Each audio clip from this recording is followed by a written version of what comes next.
Bonjour à tous, bienvenue sur Astrosciences, la chaîne consacrée à la pratique de l'astrologie et à ses applications présentes et à venir. Et aujourd'hui, ce sont les applications à venir de l'astrologie qui vont nous intéresser, puisque nous allons aborder un sujet qui me tient particulièrement à cœur, puisqu'il s'agit de l'astrologie d'évolution. Alors pour bien comprendre ce qu'est l'astrologie d'évolution, c'est déjà une astrologie qui commence à émerger aujourd'hui, certains astrologues commencent à la pratiquer, et à mon sens, ce sera l'astrologie de demain. Donc comme l'astrologie parle de l'avenir justement, eh bien, commençons à aborder demain dès aujourd'hui. Alors nous allons brosser un tableau rapidement de ce qu'a été l'astrologie au cours des siècles précédents, et ensuite dans une deuxième partie, eh bien, nous verrons des applications concrètes de cette astrologie d'évolution. Nous sommes passés, pour le dire en quelques mots, nous sommes passés d'une vision, je dirais, fatalistique des choses, je résume tout ça par ce mot fatalistique, durant laquelle, puisque ça a duré plusieurs siècles, depuis les premiers pas de l'humanité en fait, l'homme a été soumis, je dirais, à la loi du ciel, à la loi divine, au rythme observé dans le ciel, aux étoiles, aux planètes. Dans ce cadre-là, dans cette vision fatalistique des choses, le ciel ordonne, et l'homme, l'humain, petit humain sur Terre, lui est complètement soumis. Donc le ciel ordonne, et finalement l'homme obéit. Donc dans cette astrologie fatalistique, que l'on retrouve donc dès les premiers pas de l'humanité, on peut prendre un exemple comme par exemple l'astrologie horaire. L'astrologie horaire, vous connaissez tous cet exemple, enfin, je pense,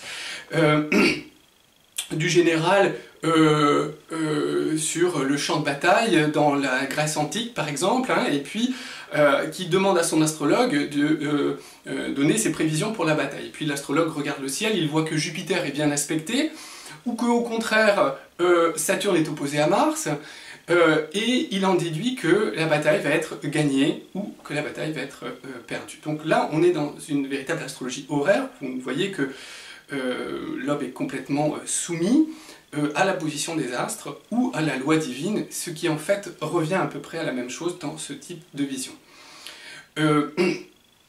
Progressivement, cette vision fatalistique a évolué.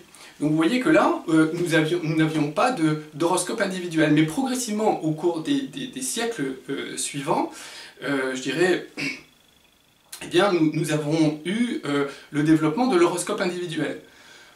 Dans le premier cas, le cas du général et de la bataille, peu importe le thème du général. On ne va pas faire le thème du général pour savoir si la bataille va être gagnée ou perdue. On regarde les planètes dans le ciel, point. Dans un deuxième temps, en fait, l'astrologie qui va être, en fait, l'astrologie traditionnelle, va prendre en compte la naissance de chacun. Et donc, on va avoir des horoscopes individuels. Donc, on va avoir une astrologie individualisée au travers du thème de naissance et des transits sur ce thème de naissance.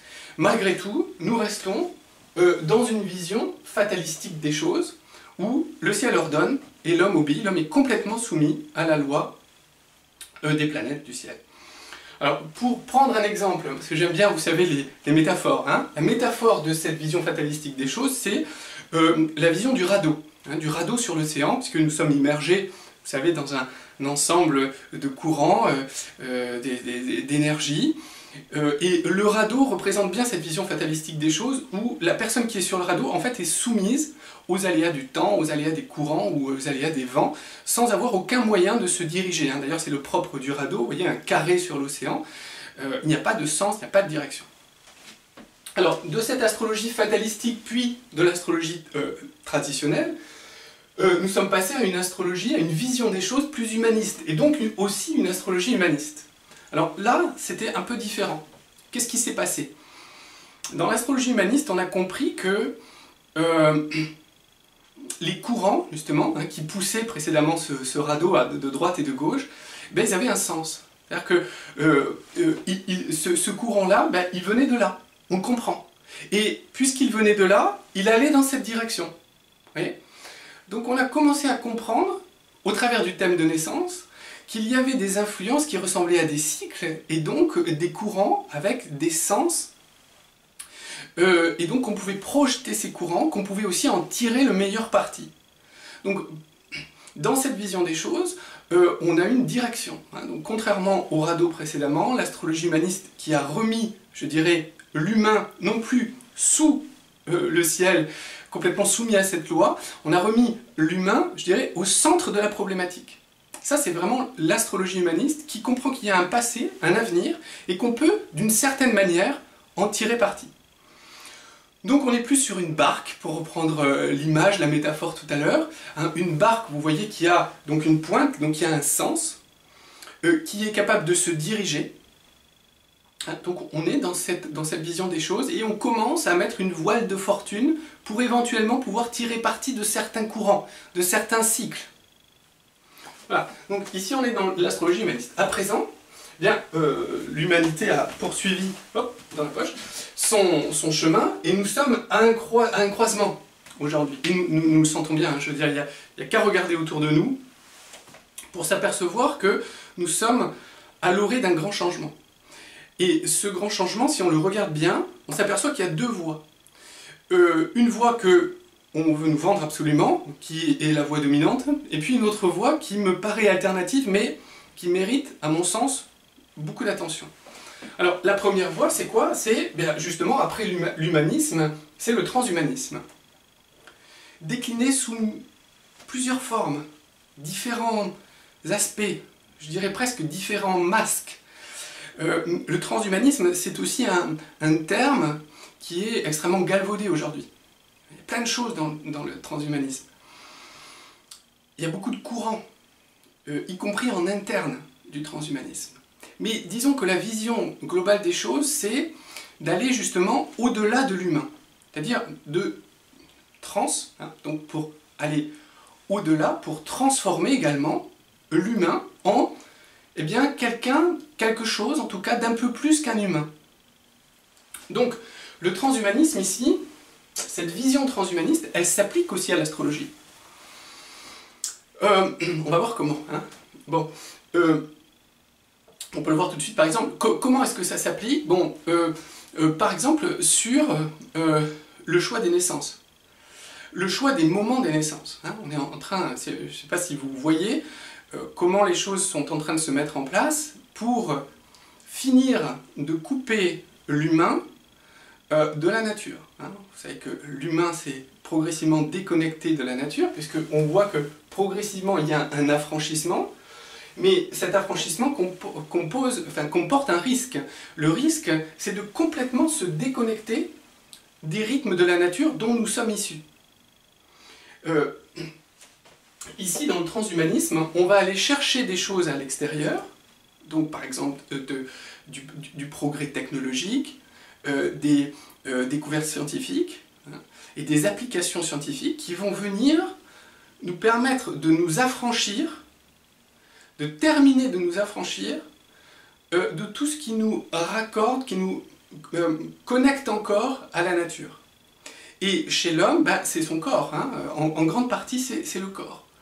Donc le transhumanisme, derrière une vitrine de progrès, si vous voulez, d'avancées technologiques, de développement personnel, etc., comporte un risque, c'est de finir de couper l'humain de sa nature humaine pour en faire quelque chose d'autre. Alors comment on fait? On va chercher justement quelque chose d'extérieur que l'on rapporte, que l'on va greffer. D'ailleurs, le mot greffe est un mot qui est cher hein, au transhumanisme, cher C-H-E-R.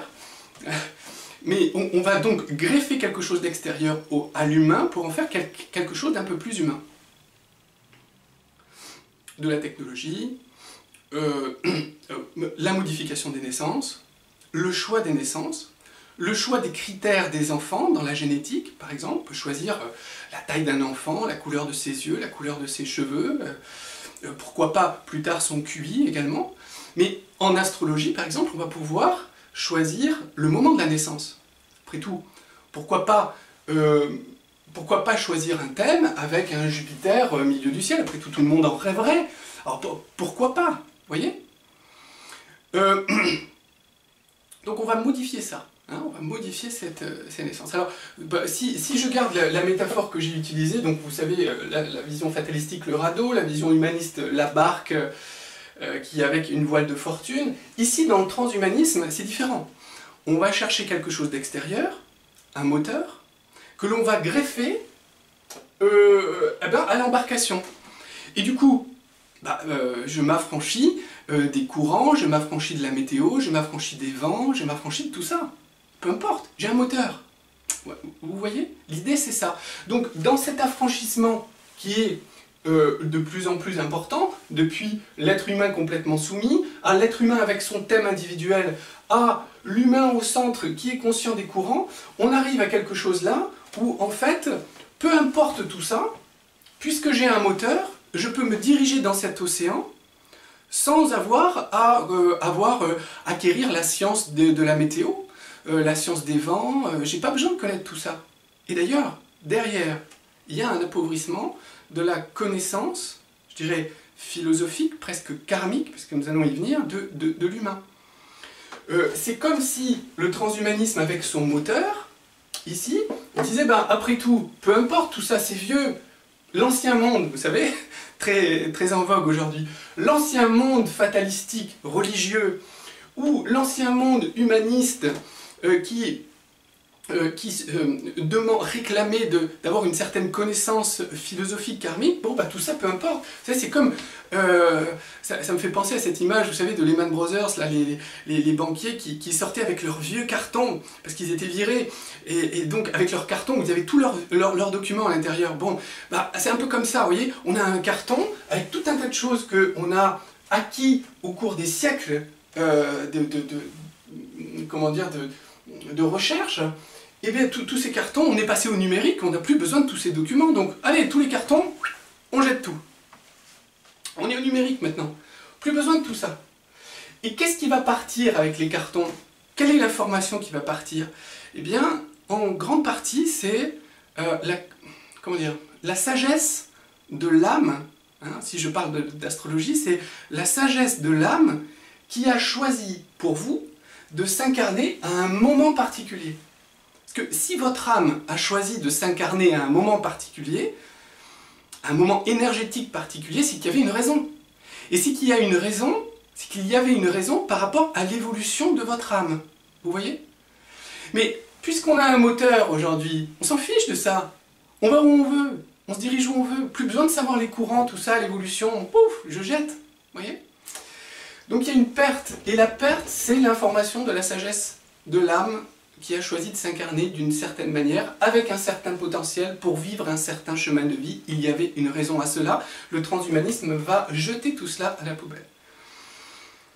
Donc le risque de la lignée, je dirais, du transhumanisme, c'est que oui, à court terme, il peut y avoir un gain. Effectivement, si j'avais le choix, je préférerais faire 10 cm de plus et avoir de beaux yeux bleus. J'ai les yeux marrons et je suis 1,75 m. Bon. Donc il y a peut-être un gain à court terme, si vous voulez. Je plaisante, hein. Enfin, je suis 1,75 m. Bon. Il y a un gain à court terme, mais il y a certainement un appauvrissement sur le long terme. Voyez? Parce que il y a cette perte d'information karmique qui va se produire dans les lignées suivantes. Et donc il va y avoir un appauvrissement de cette lignée. Donc oui, un petit gain à court terme, mais certainement un appauvrissement, je dirais, génétique et karmique de l'humanité sur le long terme. Donc une dégénérescence. Donc on est content d'avoir une autre voie. Oui, encore un mot sur ce transhumanisme. À chaque fois que l'on rajoute quelque chose qui vient de l'extérieur, donc que l'on greffe quelque chose sur une embarcation, comme un moteur d'ailleurs, hein, on crée une pollution. On perturbe l'environnement. On perturbe l'écosystème, comme un moteur sur une barque. C'est pareil, ça pollue, ça fait du bruit, ça émet du CO2, ça met de l'huile dans l'eau, etc. Donc ça pollue. On est exactement pareil là. Quand on va rajouter quelque chose à notre nature humaine, on va venir quelque part polluer son développement. Alors, on est content d'avoir cette deuxième voie, que j'ai appelée, mais alors, c'est uniquement mon propre terme, vous pouvez, il y a 1001 termes possibles. Moi j'aime bien l'appeler éco-évolutive, parce que éco, vous savez, ça vient de oikos, hein, c'est la maison. Et évolutive, mais ça suppose qu'on est capable de faire évoluer notre propre maison. Voilà. Faire évoluer notre propre maison. Donc, éco-évolutive. Mais bon, pas éco dans le sens écologie, hein, l'écologie d'aujourd'hui. qui n'en est pas une d'ailleurs. Hein, l'écologie d'aujourd'hui, à mon sens, c'est une écologie davantage motivée par la peur que par la conscience. Aujourd'hui, on la met à toutes les sauces, l'écologie, y compris d'ailleurs dans le transhumanisme. Hein. Bon, évidemment, c'est je veux survivre, hein, donc il faut que je préserve la Terre, mais pourquoi? Parce que moi je veux survivre sur cette terre que je suis en train de détruire. Donc ça, c'est pas de l'écologie, on est d'accord, hein? Pas de l'écologie, c'est de la peur. C'est la prise de conscience plus ou moins tardive, très tardive, d'une reconnexion à mon instinct de survie, et qui dit, bon bah puisqu'il faut que je survive, et il faut que, moi virus humain, il faut que je sauve la planète parce que j'ai envie de survivre. C'est pas de l'écologie, il n'y a aucune conscience là-dedans. Hein. La véritable écologie, c'est la conscience et le respect du vivant autour de soi, donc de sa maison. Donc on revient à Oikos, ici. Et d'être capable de faire évoluer cette maison, mais pas n'importe comment. Pas en lui rajoutant de la domotique et des systèmes extérieurs qui vont venir forcément créer une pollution. Au contraire, en respectant le choix de l'incarnation de l'âme, c'est-à-dire en conservant ces vieux cartons que le transhumanisme voudrait jeter, l'ancien monde, vous savez, tous ces documents papier, qui renferment en fait une sagesse accumulée pendant des siècles. Alors que le transhumanisme, c'est quoi? C'est peanuts à l'échelle de l'évolution de l'humanité. Il faut faire attention. Donc ici, éco-évolutive, on va faire évoluer notre thème astral, on va évoluer nous-mêmes, mais en respectant notre environnement, parce que notre environnement, c'est nous. Voilà. Et ça change complètement la vision des choses. Donc, comment ça va se traduire? Bah, ça va se traduire par, je garde la science des courants, je garde la science de la météo, je garde tout ça. Je vais faire en sorte de pouvoir surfer sur certains courants, de pouvoir tirer le meilleur parti de certains vents, hein, dans lesquels je suis immergé dans un océan, mais en respectant cet environnement. Donc on est ici, par exemple, dans un bateau à voile, hein, pour reprendre les images, donc non plus dans la barque à moteur, hein, qui va très vite jusqu'à ce qu'elle ait plus de carburant, puis c'est fini, en polluant. Mais là, ici, on est dans le bateau à voile. Alors, quand je dis bateau à voile, hein, ça fait penser... ça nous ramène aux grandes découvertes, au XVIe siècle, les grands voiliers. Mais bon, ça peut être aussi des voiles solaires, ça peut être effectivement des bateaux à voile extrêmement modernes, hein, ça n'exclut pas ça, mais qui en tout cas respectent l'environnement et sont capables de comprendre qu'il y a des courants, qu'il y a des vents, et c'est ça que l'on va utiliser pour avancer dans la vie.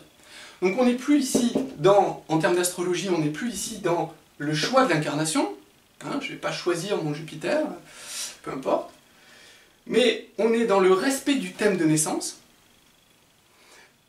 et on va chercher à faire évoluer consciemment ce thème de naissance, tout en respectant le choix de l'incarnation de l'âme.